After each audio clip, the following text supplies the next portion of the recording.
오늘 로마서 13장 1절에서 7절 말씀을 살펴보았는데, 이 말씀은 그리스도인들이 이 세상 정부와 어떤 관계를 가지고 살아갈 것인가에 대한 이야기입니다. 로마서 전체는 믿음에 대해서 다루고 있습니다.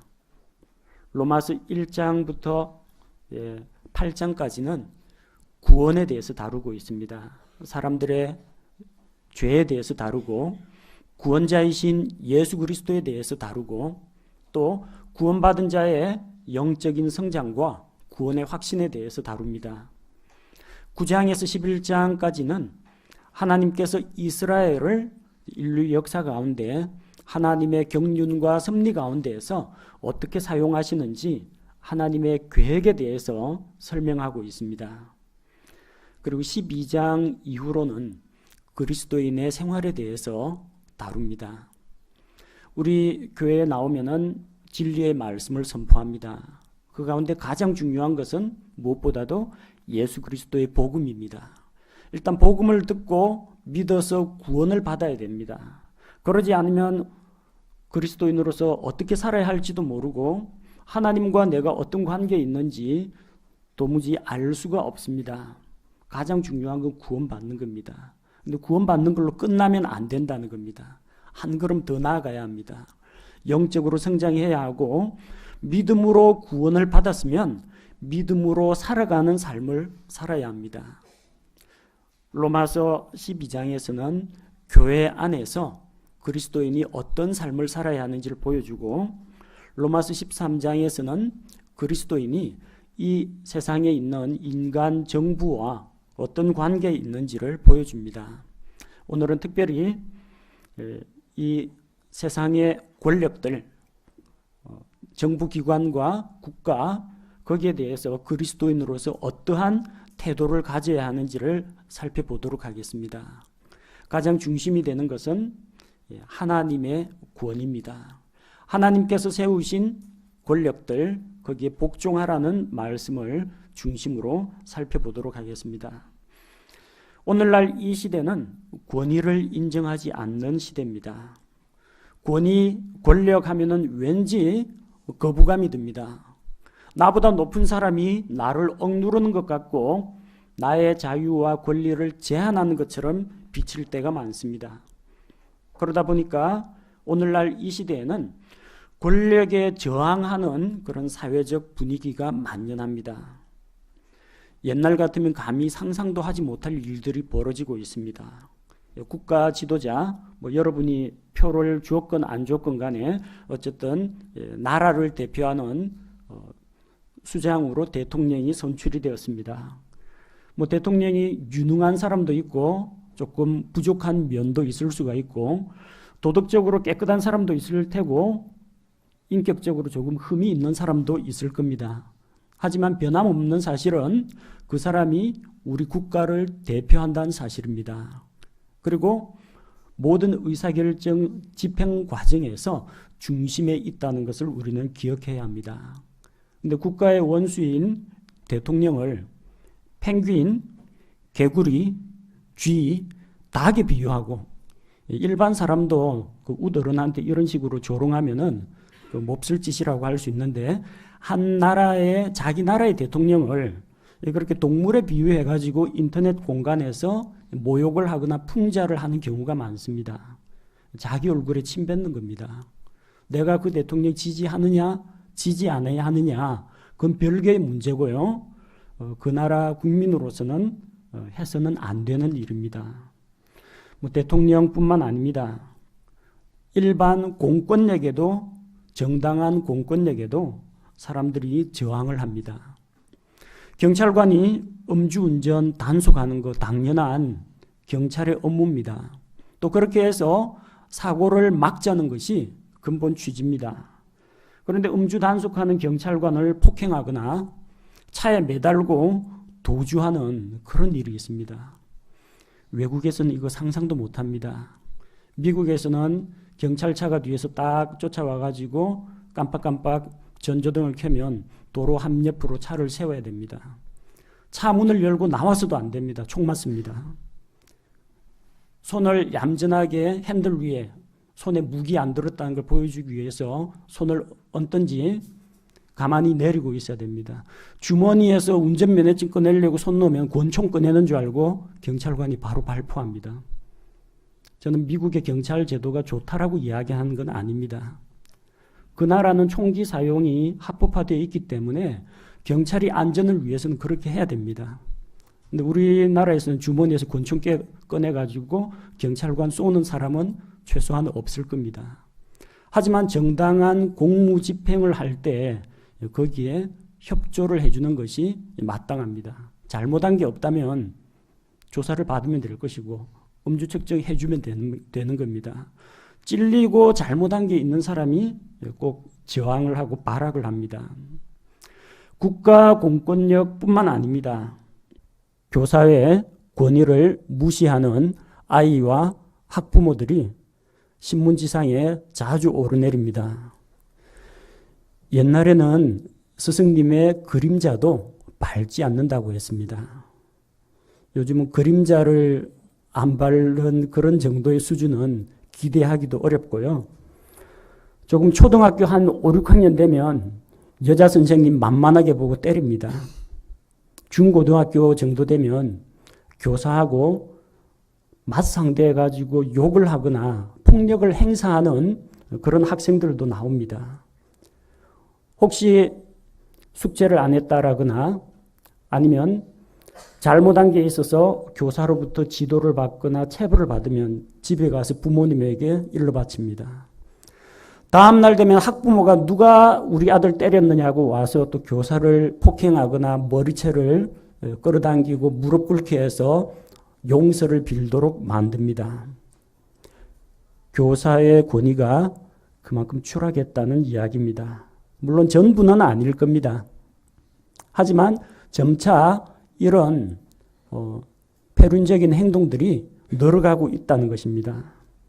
가정에서도 마찬가지입니다. 부모님께 반항하는 아이들이 많습니다. 여러분 한번 주위를 돌아보십시오. 아이들 가운데 자기 부모님께 존댓말 쓰는 사람 얼마나 됩니까? 그리고 아이들이 부모님에게 반말을 찍찍 쓰는데에도 대부분 통제를 안 합니다. 어른들 어려운 줄을 몰라요. 심지어는 나중에 그런 아이들이 자라면 어떻게 됩니까?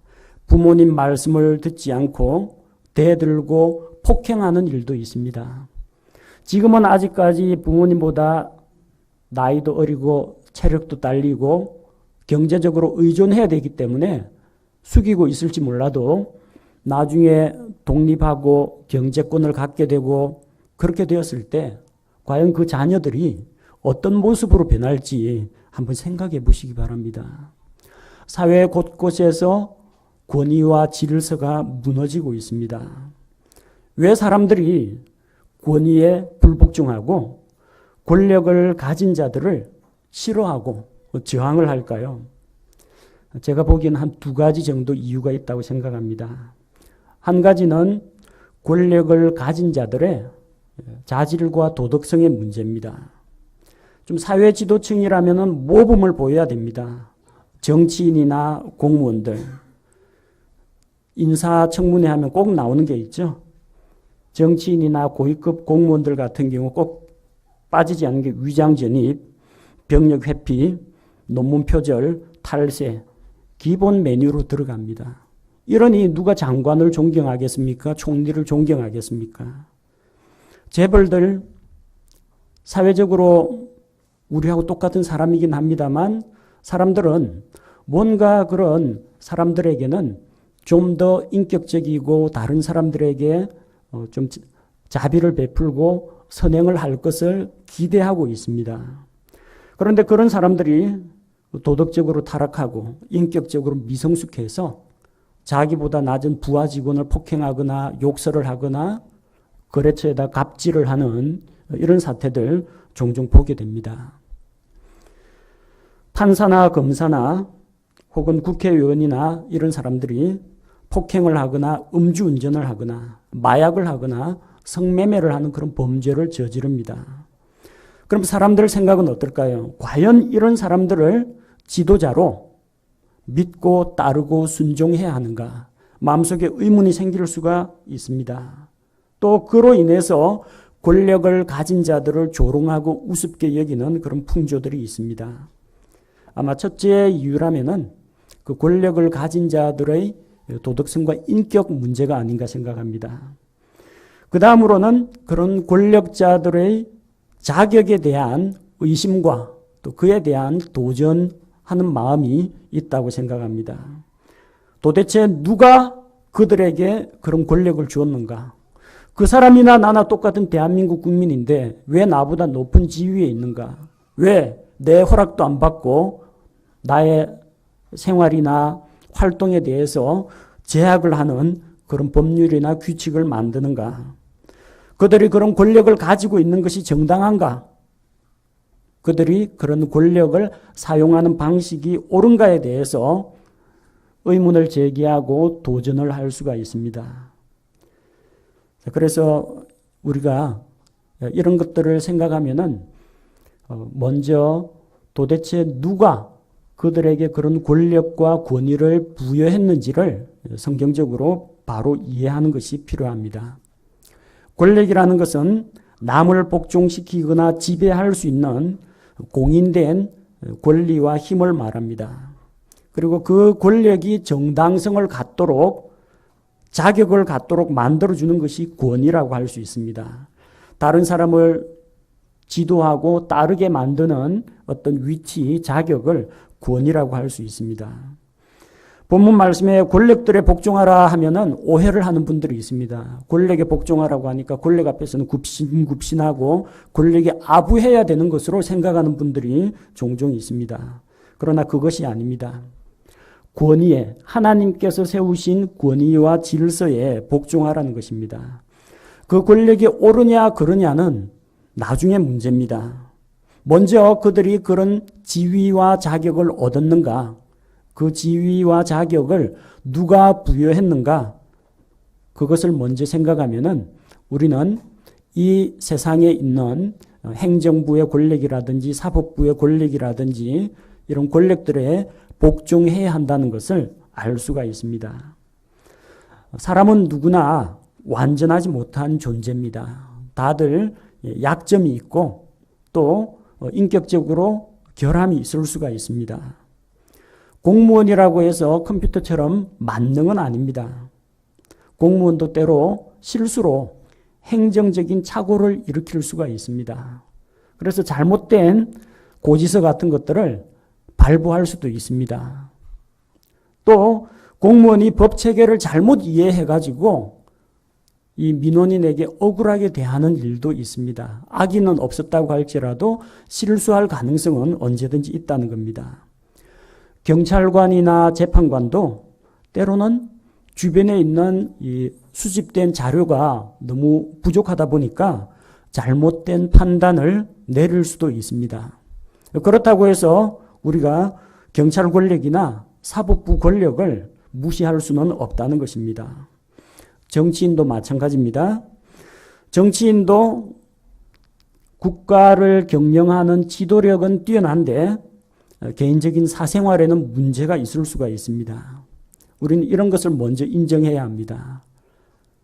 사회지도층 인사라고 해서 공무원이라고 해서 법조인이라고 해서 우리보다 더 훌륭하고 나은 사람은 아니라는 겁니다.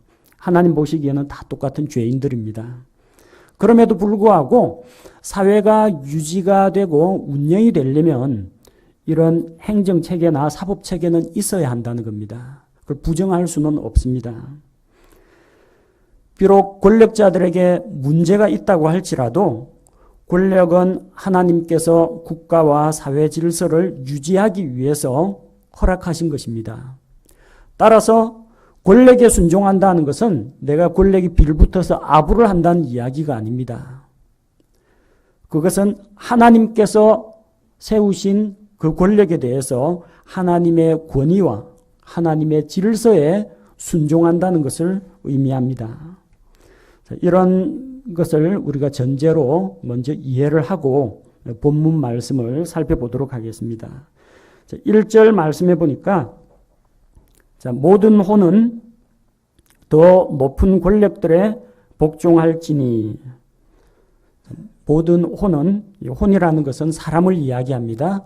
사람은 영과 혼과 몸으로 구성되어 있는데 그 중에서 사람의 중심되는 인격체, 모든 것을 정보를 수집하고 생각하고 도덕적인 판단을 하고 의지적인 행동을 나타내는 것은 사람의 혼입니다. 사람을 대표하는 것이 혼이기 때문에 모든 혼은, 바꾸어서 모든 사람은 그렇게 이해하셔도 됩니다. 자, 모든 혼은 더 높은 권력들에 복종하라고 했습니다. 모든 사람들은 권력들에 복종해야 하는데 복종에도 우선순위가 있다는 겁니다. 더 높은 권력들에 복종해야 합니다. 자기 형이 자기에게 뭔가를 시켰습니다. 일을 시켰습니다. 근데 부모님은 그렇게 하면 안 된다라고 했습니다. 자, 자기보다 높은 권력이 두 개나 되죠. 형도 있고 부모님도 있고. 누구 말을 들어야 되겠습니까? 당연히 부모님 말씀이 우선이라는 겁니다. 그래서 더 높은 권력에 복종하라는 겁니다. 우리나라 법체계도 헌법, 법률, 명령, 조례, 규칙 이런 식으로 상하의 순위가 있습니다. 제 아무리 지방자치단체에서 자치조례를 만들었다고 할지라도 헌법에 보장되어 있는 국민의 기본권을 침해하는 그런 법이라면 헌법에 저촉되는 것은 효력을 잃게 된다는 겁니다. 이 세상에 법이 있고 하나님의 법이 있습니다. 만약에 세상 법이 하나님의 말씀에 어긋난다면 우리는 세상 법이 아니라 하나님의 말씀을 따라야 합니다. 세상 정부에서 다른 사람의 평안과 안녕과 휴식을 방해하는 일이 없도록 전도를 하지 말라. 그런 포고령을 내렸다고 해서 복음을 전하지 않는다. 그런 일은 있을 수가 없다는 겁니다. 제 아무리 미국과 같이 차별금지법이 만들어져서 동성애도 옳은 것이다 라고 가르쳐라. 그렇게 법이 만들어질지라도 그리스도인은 거기에 순종할 수가 없다는 겁니다. 목사가 강단에서 동성애는 죄악입니다 라고 선포하고 감옥에 가는 한이 있더라도 옳은 것은 옳은 것이고 그런 것은 그런 것입니다. 강단에서는 진리의 말씀이 선포되어야 한다는 겁니다. 왜 그렇습니까? 더 높은 권력은 하나님이십니다. 하나님에게 불순종하면서 이 세상의 그런 법에 복종해야 할 이유가 없다는 것입니다. 다니엘을 생각해 보십시오. 누구든지 앞으로 한 달 동안 왕에게 기도를 해야지 왕에게 기도하지 않고 다른 신이나 어떤 다른 사람에게 뭔가를 구하거나 기도하면은 사자굴에 던진다. 다니엘이 법을 준수하겠다고 기도 생활을 접었습니까? 아닙니다. 사자굴에 던져도 좋은데 하나님의 법은 지키겠다. 그래서 하나님께 기도했습니다. 숨어서 기도한 것도 아니에요. 감시자들 있다는 거 다 아는데 창문 다 열어놓고 보란 듯이 기도했습니다.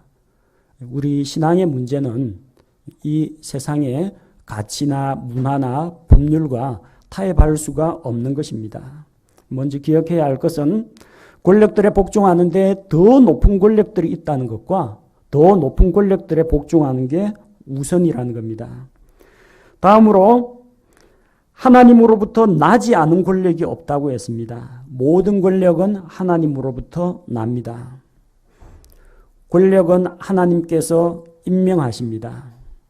임명하지는 않더라도 하나님께서 허용하십니다. 하나님께서 직접 세우고 임명하시는 권력도 있고 하나님께서 그렇게 되도록 내어버려 두신 권력도 있다는 겁니다. 예를 들어서 하나님께서는 이집트의 우상숭배자 파라오 왕을 그 왕권을 인정을 했습니다. 느부갓네살 바빌론 왕이 예루살렘을 침략하는 것도 알고 계셨습니다. 하지만 허용했습니다. 공산주의자나 독재자도 하나님께서 그를 그 왕좌에서 끌어내리기 전까지는 일단은 하나님이 독재자를 임명해가지고 백성들을 탄압하라고 세우지는 않습니다.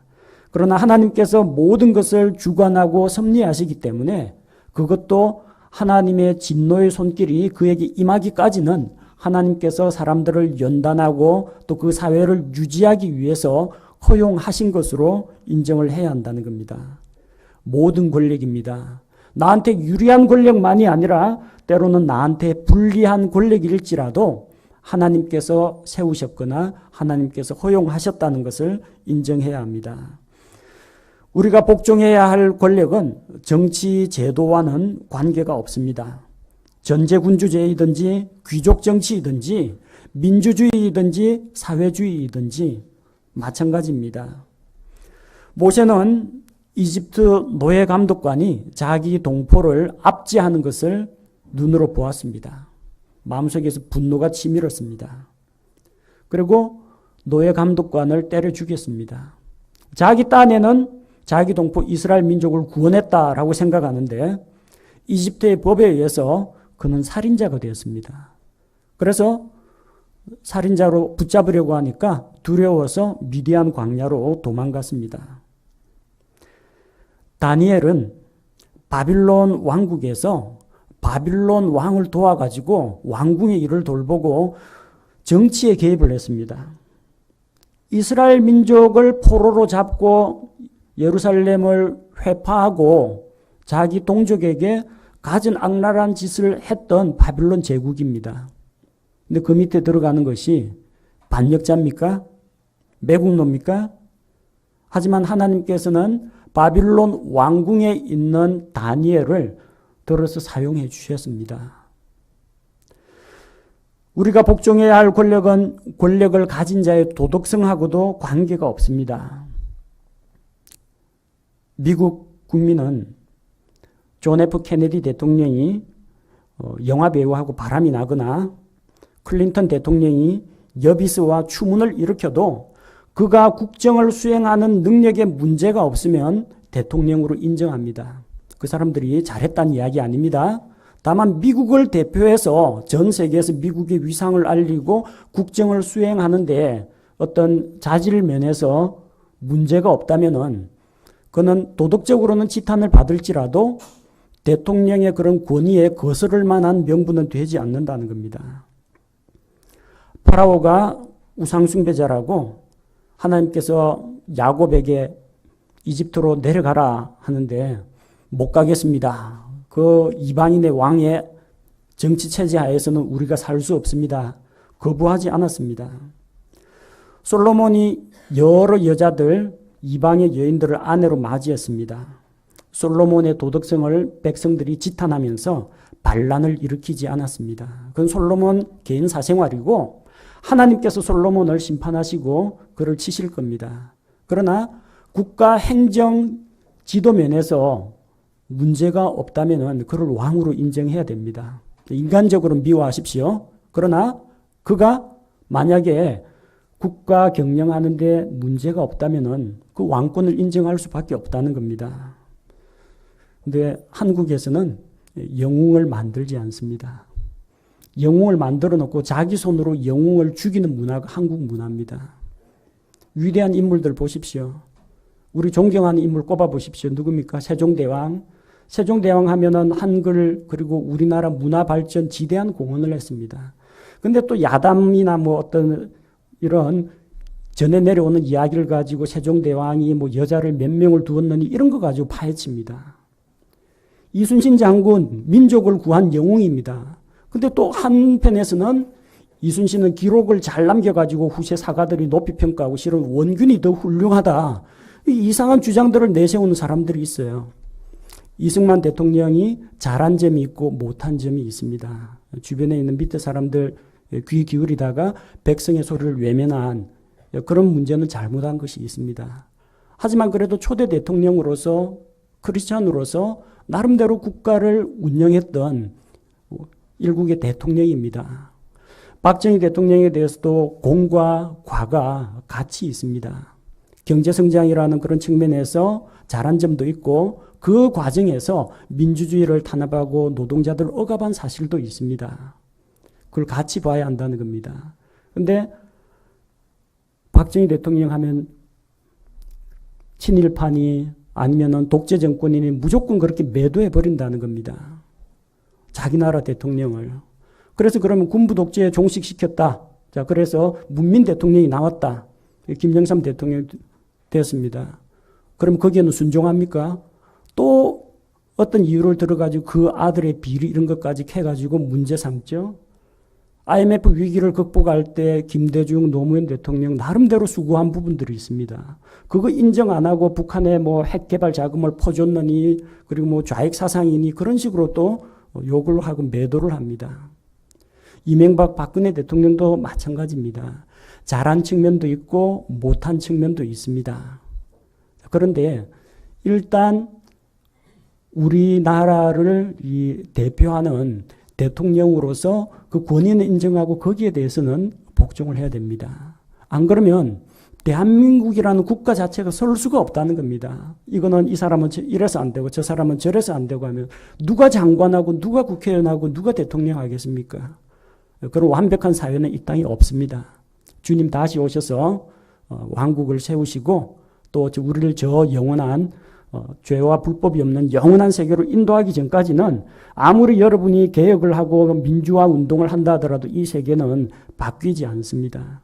일단 이 세상을 살아가는 우리는 시민권은 하늘에 있겠지만 이 땅을 살아가면서 이 땅을 살아가는 그리스도인으로서 이 세상 정부와의 관계에 있어서 하나님께서 세우신 질서에는 순종해야 한다는 겁니다.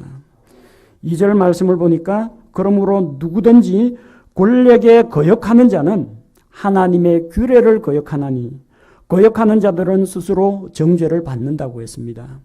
권력에 거역하는 자는 하나님의 규례를 거역합니다. 왜? 그 권력을 누가 세웠어요? 하나님이 세웠습니다.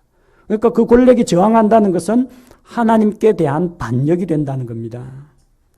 거역하는 자들은 정죄를 받습니다. 뭐 반정부 운동을 했다고 해서 영원한 지옥불에 떨어진다. 그런 정죄가 아닙니다. 세상 법정에서 행정권, 공무집행 이런 거 방해하면 당연히 정죄 받습니다. 재판석에서 정죄 받아가지고 경우에 따라서는 감옥에 들어가기도 하고 벌금을 물기도 합니다. 우리는 이 치리자들에 대해서 존중을 해줘야 됩니다. 3절 말씀해 보니까 치리자들은 선한 일이 아니라 악한 일에 대하여 두려움이 된다고 했습니다. 잘한 사람은 겁낼 필요 없습니다. 잘한 사람은 경찰이 민중의 지팡이요, 또 우리의 친절한 이웃이요 친구라고 생각합니다. 그런데 범죄자나 잘못한 거나 찔리는 게 있는 사람은 경찰을 두려워할 수밖에 없다는 겁니다. 그런즉 내가 권력을 두려워하지 아니하려느냐, 선한 일을 행하라. 그리하면 내가 바로 그에게 칭찬을 받으리라. 선한 일을 하십시오. 다른 사람, 얼어 죽어가는 사람 구조해주고, 지갑 잃어버린 사람 지갑 주인에게 찾아주고, 표창 받습니다. 시민 포상 받습니다. 이런 것들은 치리자들에 대한 그런 존경을 해야 되는 이유는 그들이 단순히 국가 공무원이기 때문만은 아닙니다. 4절에 뭐라고 되어 있어요? 그는 하나님의 사역자로서. 여러분, 목회자만 하나님의 사역자가 아니라는 거예요. 치리자는 하나님의 사역자입니다. 사역자로서 내게 선을 베푸느니라. 그러나 내가 악한 것을 행하거든 두려워하라. 그가 헛되이 칼을 차지 아니하나니 그는 하나님의 사역자요 보복하는 자로서 악을 행하는 자에게 진노를 집행하느니라. 치리자는 하나님의 사역자로서 하나님께서 세우신 그 국가 사회 질서를 유지하는 역할을 합니다. 또한 그들은 보상과 처벌을 집행합니다. 선한 일을 행하는 자에게는 모범 시민상을 주고 칭찬과 보상을 줍니다. 국가 발전에 긍정적인 기여를 할 수 있는 제안이나 신고를 한 사람에게는 역시 모범 제안상을 받거나 혹은 포상이 있습니다. 반면에 법을 어기고 공권력에 대들고 악을 행하는 자에게는 치리자들이 칼을 들고 진노를 나타낸다는 것입니다. 그래서 우리가 복종을 해야 됩니다. 선한 일을 행하면은 세상 정부 권력과 문제가 발생하지 않습니다. 악을 행하면은 그에 따른 심판과 보응이 있다는 것입니다. 5절 말씀에 왜 우리가 권력에 복종해야 되는지 또 그 이유를 살펴볼 수 있습니다. 그러므로 너희는 진노 때문만이 아니라 양심을 위해서도 반드시 복종해야 하느니라. 우리가 권력에 복종해야 하는 이유는 첫 번째는 진노 때문입니다. 만약에 이 세상의 법규나 도덕이나 교통신호나 이런 것들을 어기면요, 복종하지 않으면 사회적인 처벌이 따릅니다. 법적인 처벌이 따릅니다. 또한 양심을 위해서도 그렇게 해야 합니다. 사회의 법과 질서는 사회 구성원들의 합의요 약속입니다. 따라서 이것을 지키는 것이 내 양심에 옳다라는 겁니다. 무인 신문 판매대가 있습니다. 그냥 집에 가도 모르겠죠. 하지만 거기에 신문 대금이 500원, 1000원 돼 있으면은 해당되는 돈을 놓고 신문을 가져가야 됩니다. 이게 양심적인 겁니다. 자기 양심을 속이면 안 된다는 거예요. 법과 질서를 왜 지킵니까? 벌 받을까봐 무서워가지고 하는 수 없이 지키는 게 아니라 그렇게 하는 것이 옳다고 자기 양심이 증언하기 때문에 지켜야 합니다. 또 근본적인 이유는 하나님의 명령이기 때문입니다. 하나님께서 권력을 임명하거나 허용하셨기 때문입니다. 하나님께서 권력에 복종하라고 하셨기 때문에 우리가 권력에 복종하는 것이 우리의 의무라는 것입니다. 자, 어떤 방식으로 우리가 권력에 복종할 수 있느냐? 로마서가 기록되던 그 당시하고 오늘날은 조금 사회 제도가 다르긴 하겠지만 근본적인 원리는 똑같습니다. 6절에서 그 당시 가장 문제가 된 것은 세금 문제입니다. 6절에 보니까 이런 까닭에 어떤 까닭에? 국가 권력에 복종하는 까닭에 너희가 공세도 바치나니 그들은 하나님의 사역자로서 바로 이 일에 항상 힘쓰느니라. 세금을 성실하게 납부하라는 겁니다. 공세, 관세, 국세, 지방세, 여러 가지 항목의 세금들이 있습니다. 자, 그런 것들에 대해서 성실하게 납부해야 됩니다. 또 7절에 보니까 그러므로 모든 사람에게 그들이 마땅히 받을 것을 주되 공세 받을 자에게 공세를, 관세 받을 자에게 관세를, 두려워할 자에게 두려움을, 존경할 자에게 존경을 주라고 했습니다. 두려워할 자를 두려워하십시오. 권력을 두려워하라는 이야기가 아닙니다.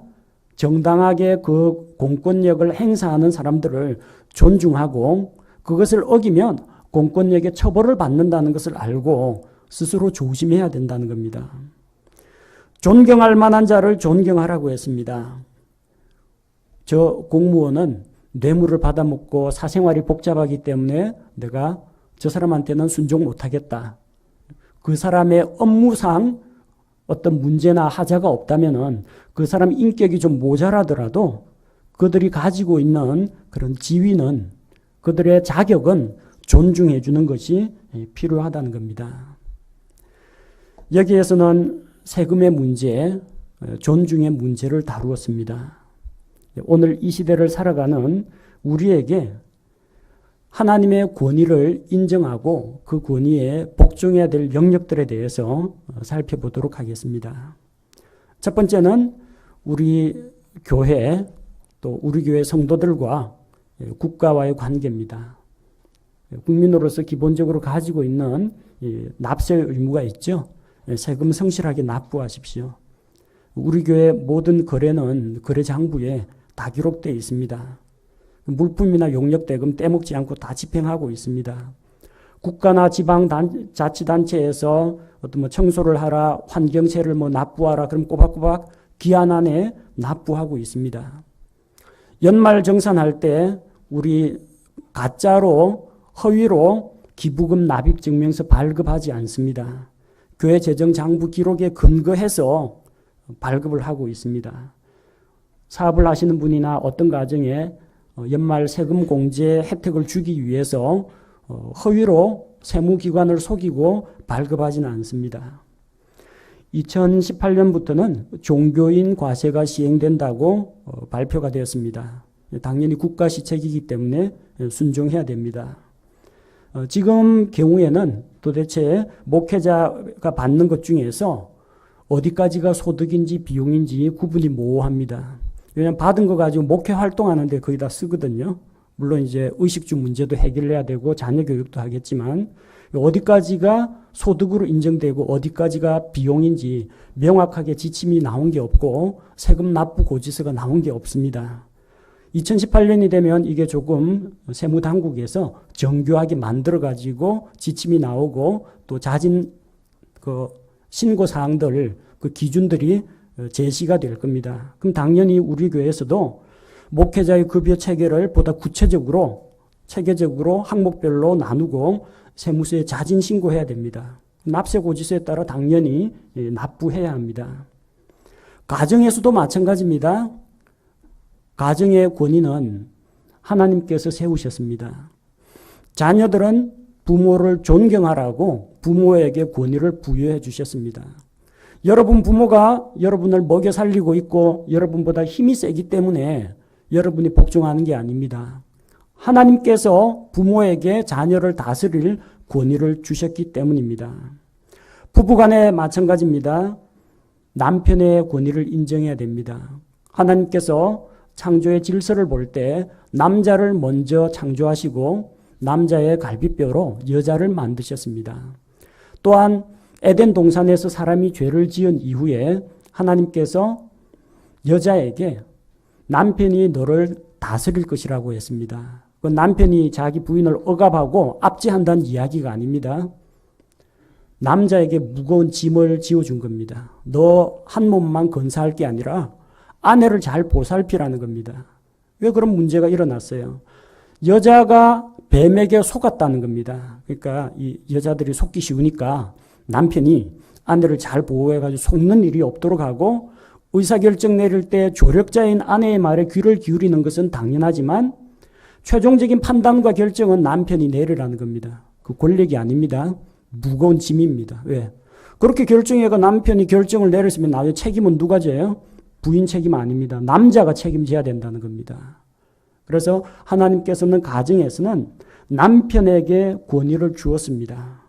아내들은 조력자로서 도와주면서 자기 남편에게 복종하기를 주님께 하듯이 해야 합니다. 또한 마찬가지로 남편은 자기와 한 몸인 아내를 그리스도께서 교회를 사랑하셔서 자기 자신을 내어준 것과 같이 아내를 위해서 모든 것을 내어줘야 합니다. 부모와 자녀 사이에도 지켜야 할 권력관계 권위가 있습니다. 에베소서 6장 1절과 2절에서 자녀들은 주 안에서 부모님께 순종하라고 했습니다. 이게 하나님께서 세우신 권위요 가정의 질서입니다. 이거는 자기 부모가 얼마나 잘났느냐 못났느냐 하고는 별 관계가 없습니다. 여러분의 부모님이 돈을 얼마나 벌어오느냐, 그거는 순종하느냐 불순종하느냐의 기준이 아닙니다. 여러분 부모님의 사생활이 얼마나 깨끗하고 인격적으로 훌륭하냐, 이것이 기준이 아닙니다. 기준은 뭡니까? 내 아버지, 내 어머니이기 때문에 존경하는 겁니다. 자기 아버지가 다른 사람에게 손가락질을 받고 혹은 사회적으로 상대적으로 다른 사람에 비해서 못한 점이 있더라도 내 부모이기 때문에 존경하는 겁니다. 가장은 집 밖에서는 자기 상사한테 발길에 채이고 또 사람들 앞에서 업신여김을 받을지라도 자기 집에 돌아와서는 아내와 자녀들로부터 존중받을 만한 가치가 있습니다. 왜? 하나님께서 남편을, 가장을 그 집의 머리로 세우셨기 때문입니다. 왜 자녀들이 부모님 말을 잘 안 듣습니까? 아버지의 권위가 바로 서지 않았기 때문입니다. 아버지가 너무 유순해서 자녀들을 권위 있게 책망하고 징계하고 다스리지 않기 때문입니다. 또 한 가지 이유는 옆에서 아내가 자꾸 바람을 넣어서 그렇습니다. 아내가 자녀들 앞에서 남편의 권위를 세우지 않고 남편을 업신여기면요, 애들이 따라합니다. 그래서 자녀들이 왜 말을 안 듣느냐 보면은 대부분 엄마에게 문제가 있는 경우가 많습니다. 엄마가 남편을 높여줘야 됩니다. 자기 남편을 높여야 됩니다.